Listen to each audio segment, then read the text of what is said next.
Good afternoon. Thank you so much for joining us today as we're going to talk about public health and higher education. We're going to get started. Welcome, everyone. My name is Nicole Willier-Fenton. I work in our continuing and distance education department, and I have the good fortune of working with many of our public health students. We have Vi with us as well. She is a research specialist in the Larner College of Medicine, and she's going to tell us a little bit more about her work specifically in just a minute. And John Paul is also with us. He is in the Center for Health and Wellbeing in the University of Vermont, and he's going to share with us more about his work. And Heather Palo joins us all the way from the West Coast. She is our career development coach in our Master of Public Health program, and incredibly important work that she does with our students that we'll learn about here in a moment. So let's start there. We'll just do brief introductions. We're going to go over what are career paths in higher education, and then we'll briefly talk about University of Vermont's Master of Public Health program. Heather, can you just give us a brief introduction as to what is your role as a career development coach with the Master of Public Health program? Sure. Hello, everyone. My role is primarily to help students mine the world of public health employment and figure out the best ways to support your past skills and experience and how it ties into the world and the many vast career paths within public health. A lot of career paths as public health. We'll share that in just a few minutes. Vi, can you explain what does it mean to be a research specialist in the College of Medicine? Hi, everyone. Yes, so my specific role is known as a data manager, and I work specifically with the Vermont Child Health Program. So that's a program within UVM's College of Medicine, and our program focuses primarily on quality improvement projects that serve children and adolescents in Vermont. So my main role here is working with large data sets, generating lots of reports and visuals, and we collaborate with many stakeholders and different primary care practices in Vermont to improve health for children and adolescents. So I work a lot with data. And we're going to learn a lot more about how that intersects with public health in the Master of Public Health and why you did that as well. John Paul, oh my goodness, I'm sure you've been so busy over the last year and a half in the Center for Health and Wellbeing. Can you just describe the work that you do here at UVM? Absolutely, and hello everyone. It's good to be with you all today, or this afternoon, I should say. So my work, so the Center for Health and Wellbeing is the student-serving healthcare system for the University of Vermont campus, and my job, I had a couple titles on that slide, but generally I'm one of two directors. I manage a team of staff that do education outreach prevention work, and I also manage a team of staff that do clinical mental health, so counseling and psychiatry care for our student population. And I work alongside very closely with our medical director who oversees and manages our primary care clinic, supports the services that support our student athletes medically on campus. So that's a little bit about Center for Health and Wellbeing. Wow, thank you. Very big role and so important as well. So thank you all for sharing the positions that you work in higher education. And so why public health? I'm sure many of the people that are joining us today are interested in working in public health, and there's no doubt that it has been thrust in front of all of us, and the need, to collectively assure the conditions in which people can be healthy. And that is the definition that's here on that slide from the Institute of Medicine, as what we do as society to collectively assure conditions in which people can be healthy. And it's so big when you start thinking about it in that way, the ways that we can ensure the health of society. And on this slide, I just wanted to share with you where John Paul was talking about counseling services and Vi was talking about data management. Those are just two pieces that would intersect with public health in higher education. And this slide just shows, I feel like it keeps getting busier and busier because there are so many career opportunities in public health. And I know that Heather had shared a few, I think the program officer, the Global Health Leadership Development Program, the manager, policy and stakeholder engagement, the associate director, real world research, communications manager, public health IT and standards. Those were all new ones. She said, oh, I just saw these, so let's add those to the list. So the field continues to be incredibly diverse in the types of work that you could do in public health. And so I wanted to share, before we dive a little bit deeper into higher education and public health, and we hear more from John Paul and Vi and Heather, we're going to pause for a moment and play a quick video. This video is from Dr. Carney, Dr. Jan Carney, who leads our public health program, and she was the former commissioner of the Department of Health here in Vermont and an incredible leader in public health here in the state and across the country. And Jan just describes a little bit the career opportunities in public health. So we're just going to turn off our cameras for just a minute so the video can play full screen, but we'll be right back when this video ends. So we'll be right back with you.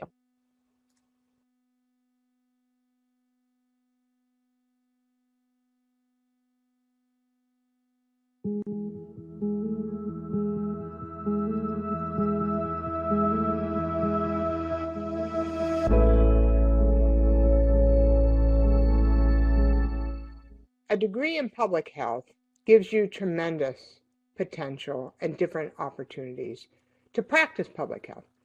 You can do research in universities. You can work for community not-for-profit organizations that are very involved in improving the health of the community in different ways, whether it's actual health care or social determinants of health, such as providing food security or housing. Many, many different opportunities. You can have a career in a government public health agency. What does that look like? Every state has a state health department.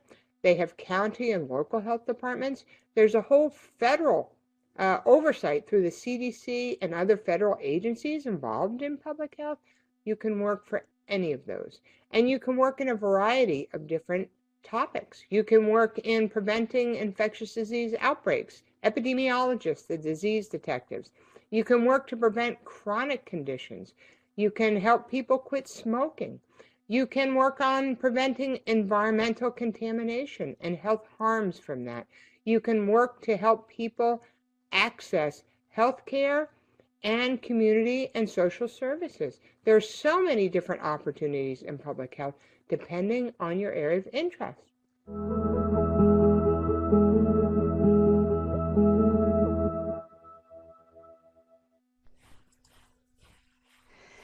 Hopefully that gives you a little bit more information from what Dr. Carney was sharing. It's so many opportunities in public health. And Dr. Carney always says, we need you. We need more people working in public health. And Heather will share a little bit more in the presentation in a few minutes about the support services that our program provides for that career development, not just while you're in the program, but for life, which is really exciting. So enough about that. Let's dive into John Paul and V sharing with us today their path and why public health and how did it intersect with the work that they were doing. I'm going to start with John Paul. John Paul, share with us, your path and your work in higher education and where did public health and how did you see the need that public health would intersect in? I think that, you don't always see a lot of counselors and working, adding public health to their repertoire. Why that? I want to hear a little bit about the path and why public health as well. Take it away. Sure. Good questions. So I guess to tell you my story, I'm clinically trained and licensed as a mental health provider. I spent about a decade doing that type of work on the college campus, with the college campus, UVM.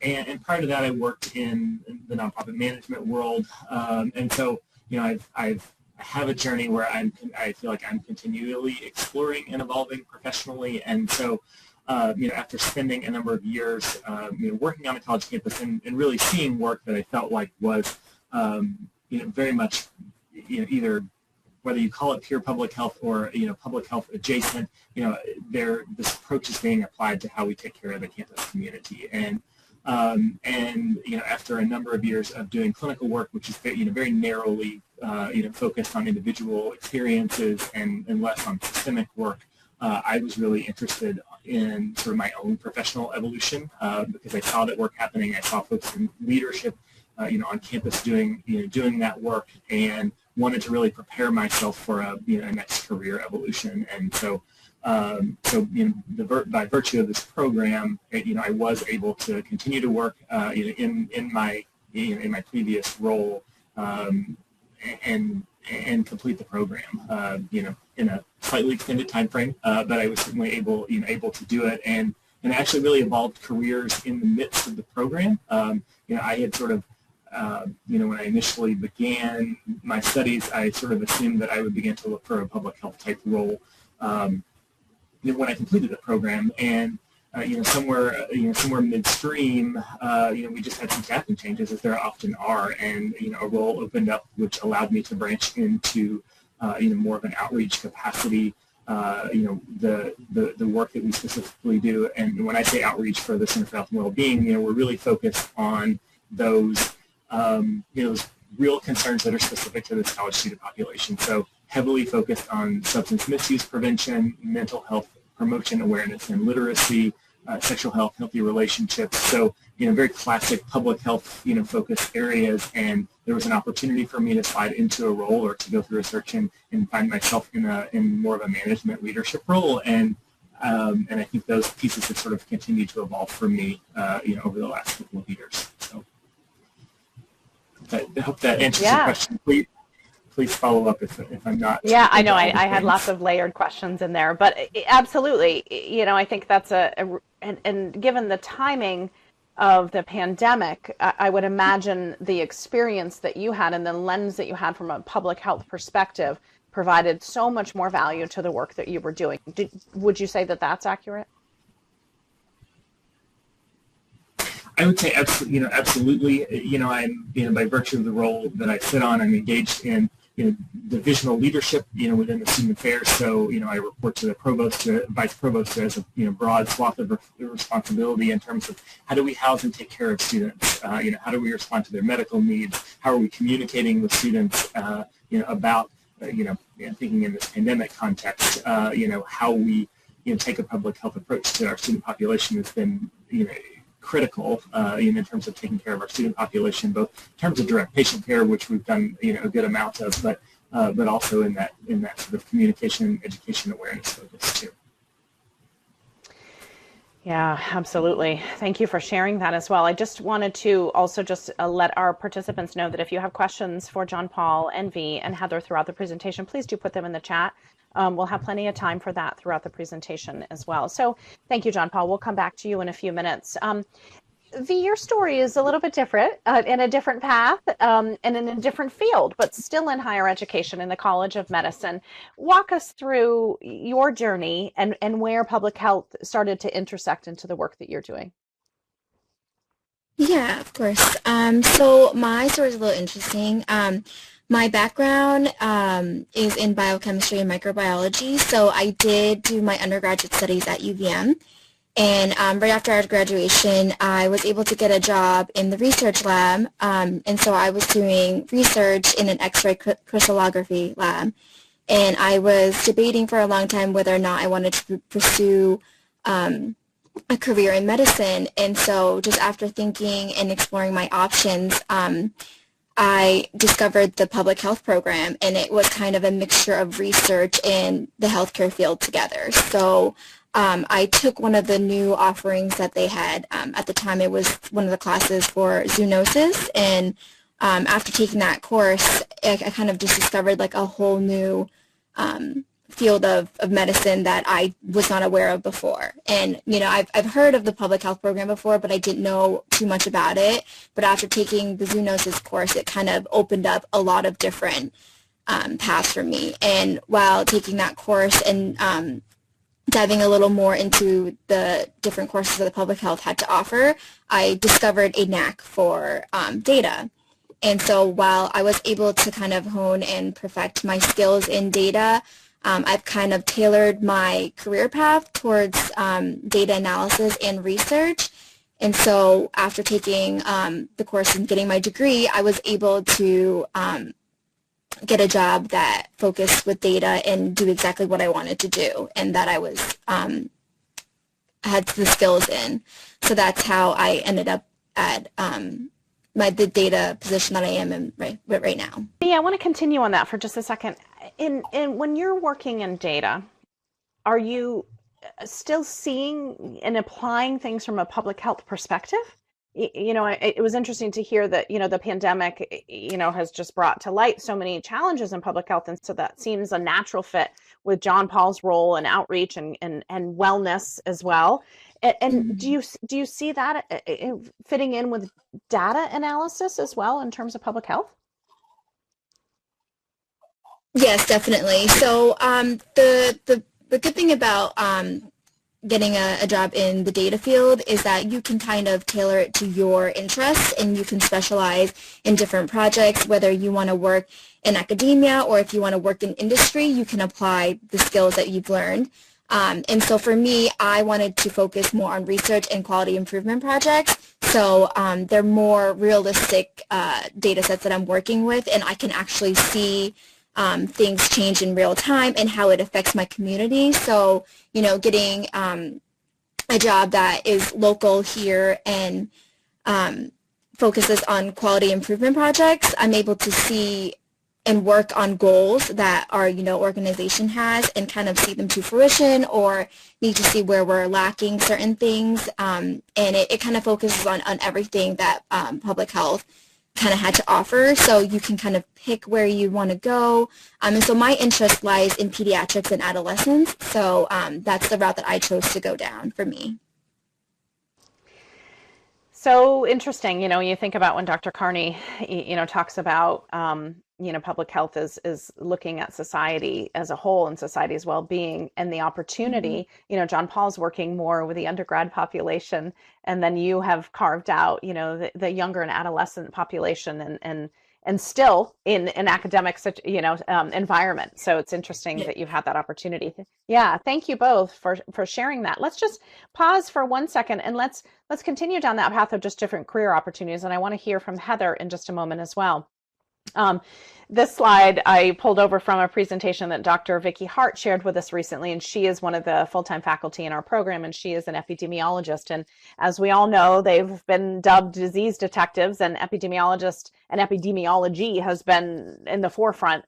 Dr. Hart says that now it's cool to be an epidemiologist because of the pandemic. And so there's just a few examples on the slide of how epidemiologists also work in academia as well. And in global health, Dr. Kelsey Gleason is one of our full-time faculty, and she focuses on global health. And so lots of different opportunities for research. And she's doing some really interesting research projects related to global health from the University of Vermont and Larner College of Medicine as well. So just a quick overview about the program.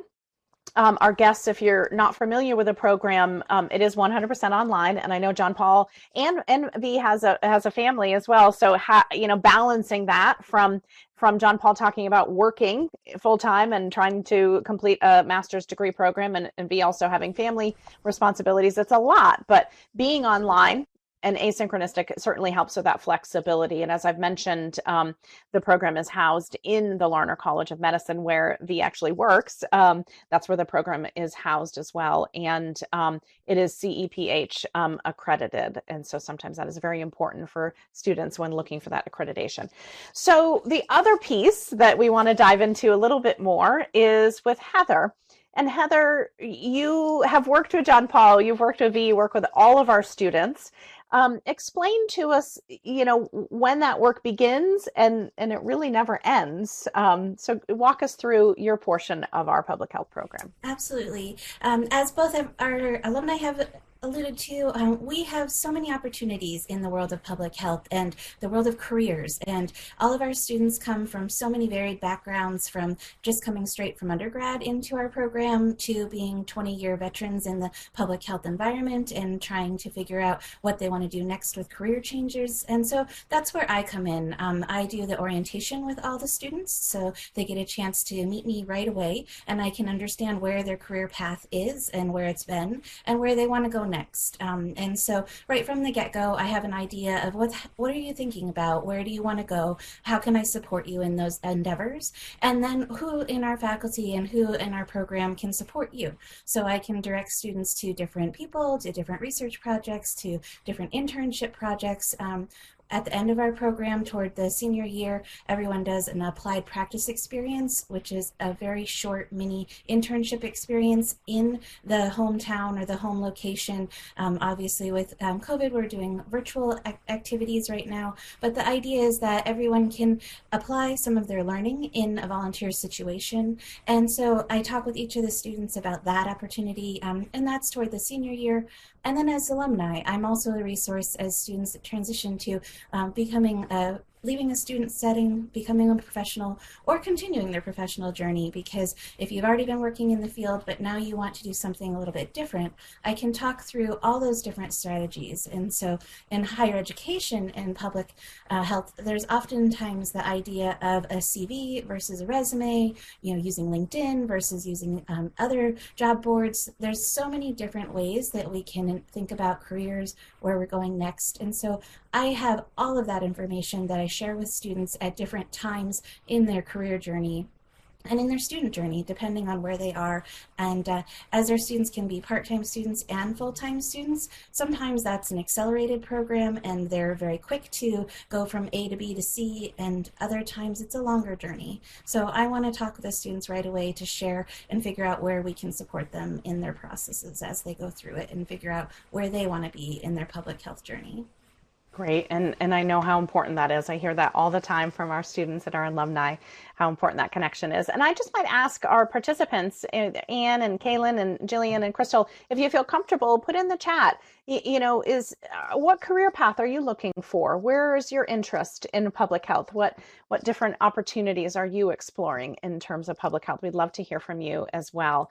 And so Heather alluded to lots of information on this slide. Oftentimes students finish the program, probably about 2 years, I think is about average. And Heather alluded to, it can be faster, up to 15 months, but it can be extended as well, out to 5 years. All students receive personalized advising. Vika Pleshakova, who isn't with us today, but she works so closely with our students, and I have no doubt worked with John Paul and V as well. And Heather alluded to the applied practice. And I think the statistic on here is really important too. 91% of our MPH graduates are either working in public health or continuing their education. You heard John Paul talk about, looking for different opportunities for continued learning and in additional education as well. And Heather Palo provides that career coaching for life, which is unbelievable. Just a quick reference, and all this information is up on our website, but just looking forward, if this is something you're interested in doing, just keeping an eye on some of those admission and application deadlines as well. And we do accept applications in all 3 times, summer, spring, and the fall as well. So I want to come back, and I see Crystal's typing. Thank you, Crystal. And we'd love to hear from anybody who's with us today just about where do you want to go in public health. But I'd like to come back to John Paul as well. Continuing your education, you're in a learning environment, so there is certainly something in academic world to continue education and constantly learn. But what was that like to manage your master degree while you're working? How did you manage all of that? And what advice might you give to students who are considering it?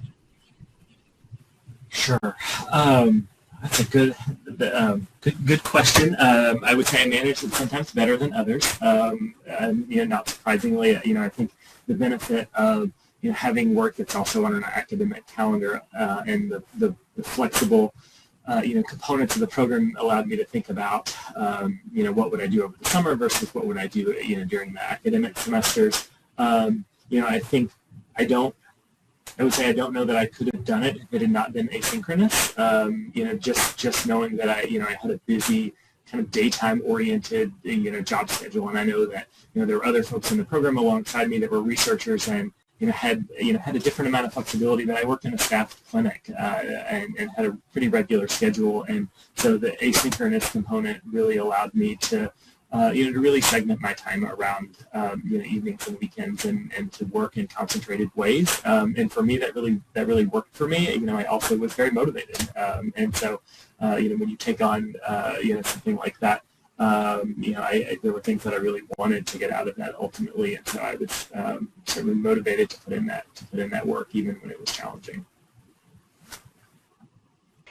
At what point did you start to see how the public health work that you were doing, the studying and the learning that you were doing, was going to benefit your existing job and or career advancement?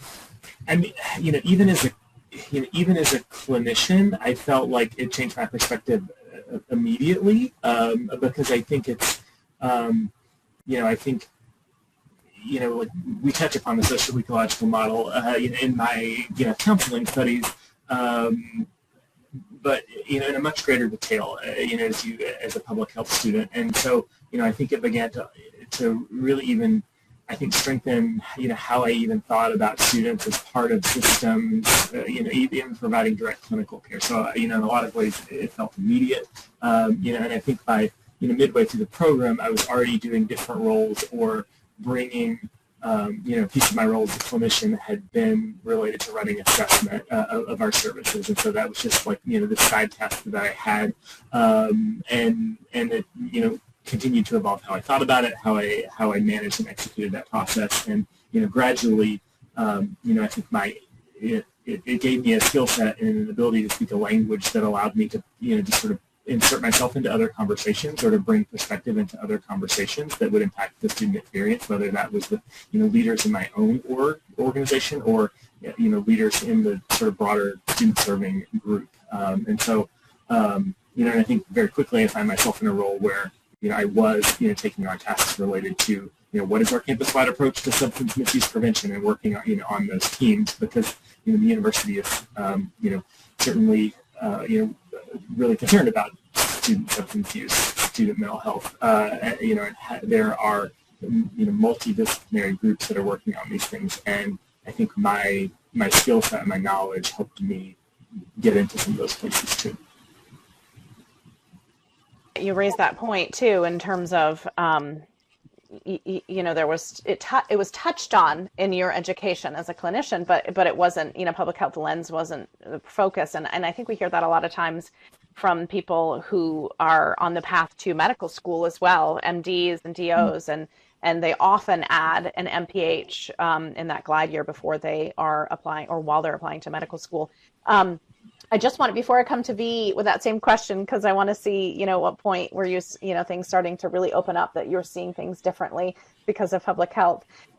We do have a question from Crystal. And Crystal, we're so happy that your whole class is watching today. Hi, everybody. Welcome. I would love to know what high school everybody is joining us with, if you want to add that too. But Crystal asks, what are some suggested majors for this pathway? Heather, do you maybe want to take that one?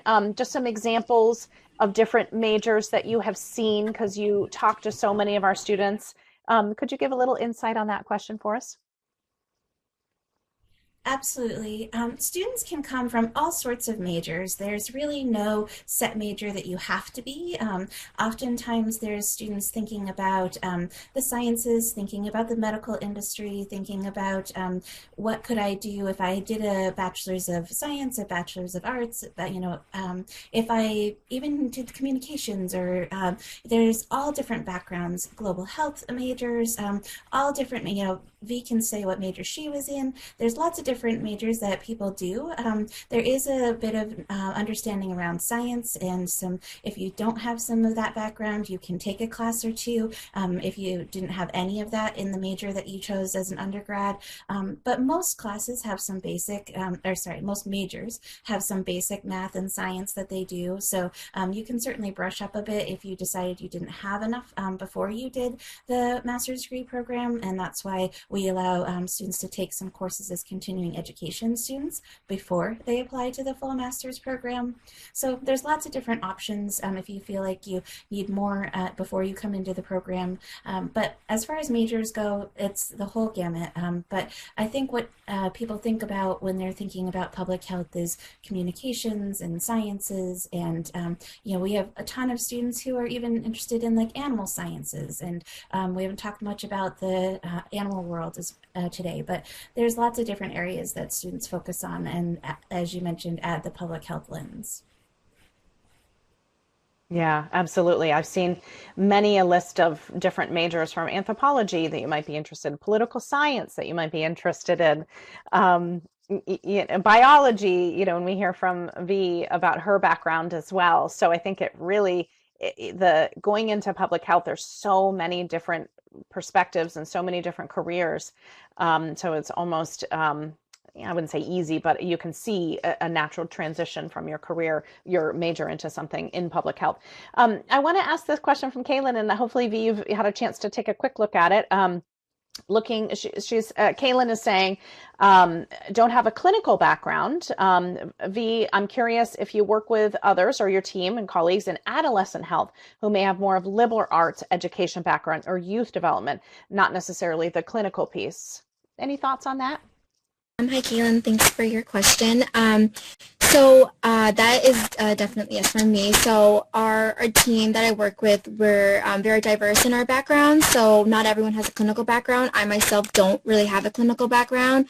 I only know a little bit of stuff from my experience by working with the team and working with others in research over the years, but I do not have a clinical background at all. So mine is just more focused in the MPH and data. And for my career, it is very diverse. You can work in, academic, or you can work in industry for different businesses.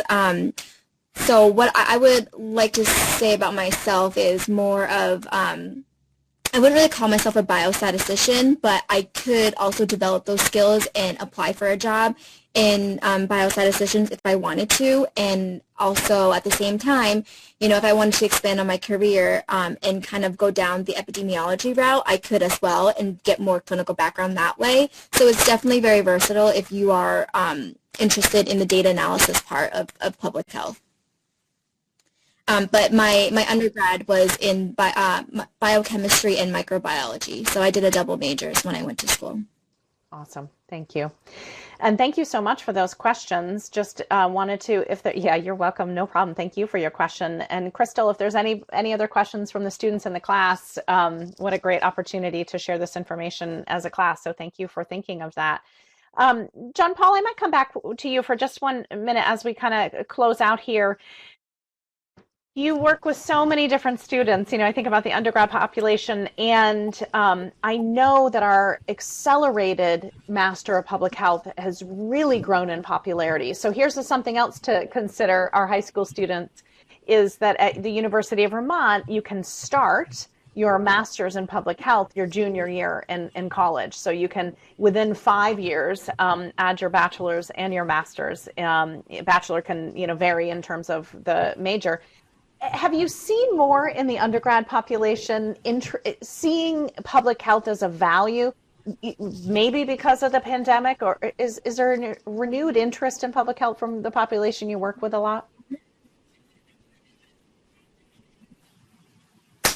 I would say yes. I think I'm uniquely positioned. We work with students in the undergraduate health sciences program, and my team and my staff have relationships with faculty in that undergraduate program, and so we have a unique lens, in terms of seeing a number of students that are interested in this field. And I know that's a growing undergraduate program, rapidly growing undergraduate program, and it's exciting for us to work with, as practitioners in the field. But I do think, and generally, from the career services end, there are student undergraduate groups focused on public health. I think more, we have more and more students and an increasing number of students that are interested in working with us and our team. So, I have staff that work a lot with health-related communications to the student population, which tends to be very interesting for students. And so, I guess, so generally, yes, it feels like there is growing interest and awareness. I think, college students in general are very conscientious about their environment and their experience, and I think the impact of the pandemic is to really sort of shine the light on that for a lot of college students, and I think we're seeing that as the healthcare system on campus, but it seems to be there's growth in the academic area and the career interest area as well. Just seeing how much public health and people working in public health touch so many aspects of our society, I think has been really eye-opening for people in the pandemic, and how much, if channeling Dr. Carney, we need you. We need people working in public health. We hear from her all the time. So thank you so much, John Paul and Heather and V as well, for taking the time today to share your stories and your perspectives. And thank you for the good work that you're doing on campus and with adolescents and youth, V, as well. Just wanted to touch on, if there's more information that you would like to receive about our program, you can send us an email. You can check it out online. And I did want to touch on that for applications, there is no GRE required. And so that's something that people often ask about as well. So really, that's it for us today. Thank you, everybody. Just wanted to close out and recognize that everybody has a busy day, so let you get back to it. And we wish you all well. Thank you, Heather, John Paul, and V, and have a wonderful afternoon, everybody. Bye-bye. Bye. Thank you. you.